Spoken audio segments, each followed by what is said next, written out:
Mallory Faye's battle with bulimia began when she was in 3rd grade. Mallory was able to hide her condition until 8th grade when she lost so much weight that she became anorexic.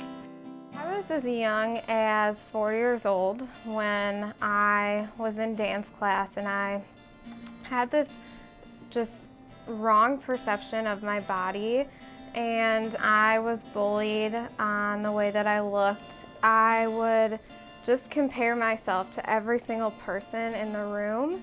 But as for starting to engage in behaviors, that wasn't until I was in 3rd grade. I would actually go the whole day without eating.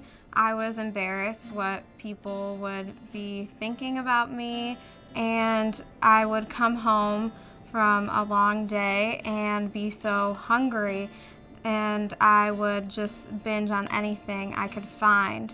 And with that, I felt very out of control, and I would have this feel of anxiety, just rushing up, and I would then go and purge. Bulimia nervosa is a potentially life-threatening condition characterized by cycles of eating a large amount of food in a short amount of time that often trigger a lot of guilt in those patients, and they tend to then go to compensatory behaviors such as making themselves vomit the food, or excessive exercise, or restrict for days or weeks after one of those episodes. I just felt as though my life was very out of control with school, with friends, just anything. The reason bulimia is a dangerous illness is that patients can be at risk for electrolyte abnormalities when they vomit multiple times a day.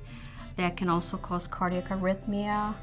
They also tend to have high risk of suicide due to their eating disorder, which is often comorbid with depression, anxiety, and substance abuse. In 8th grade, my cousin came up to me and she noticed that I was engaging in bulimic behaviors and losing weight. And I told her that she was crazy, and I was pretty much in a denial stage at that point in my life. Bulimia nervosa is easier to hide compared to other eating disorders due to the fact that most patients that suffer with bulimia nervosa have normal weight. I was at the end of my freshman year in high school, and I had looked in the mirror and had never seen somebody so big in my entire life. And at this point in my life, I was at my lowest weight, so I knew that there was something that wasn't right. For me, the turning point was I had pretty much lost everything to my eating disorder. I had lost relationships with friends. I had lost my ability to go to school and have the energy to really do anything that I really wanted to do. A lot of kids, when they come to our treatment program, are here because their parents want them to be there.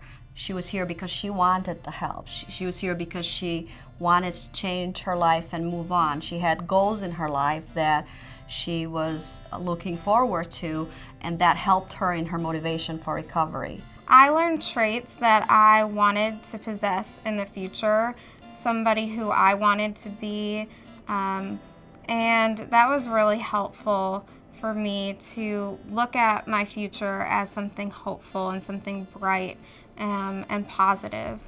For each patient, we meet as a team and we develop a treatment plan that includes patients' medical conditions, psychological, social, and family issues.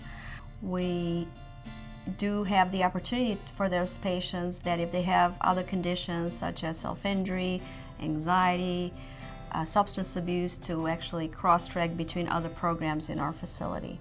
I pretty much came out of the program learning who I was and what Mallory wanted for the first time. Our treatment approach is multidisciplinary. We have patients work with psychiatrists, therapists, nurses, expressive therapists, chaplains. We work with the outpatient treatment team in coordinating care. We do look at the whole person, and we look at all their conditions. When I see successes like Mallory, That brings us a lot of satisfaction. We often get letters from patients to tell us their successes and how well they do. And I think that brings a lot of hope to other patients, brings a lot of hope for us as providers. Reach out for help and know that people do love and support you and want to help you. I feel I'm very fortunate to be a part of the Alexian Brothers Eating Disorder team that help patients like Mallory reach their goals in life. Mostly they taught me how to be a survivor and how to find what I really want out of life and what makes me happy and what I want to do with my life. And I picked up my guitar again in recovery. I started taking my life back. A lot of our patients that come to the program are very surprised to find out that there's a lot of other people out there that struggle with bulimia and that help is available, that they're not alone struggling with this. And look at Mallory's example. Recovery is possible. Really, I'm just the happiest I've ever been. I go to middle schools and share my story and educate other students on eating disorders, and that's always been really important to me ever since I started recovery. And I just hope to continue making a difference in other people's lives and sharing my story to help inspire others. Don't have to pretend you've got some tears that need to fall.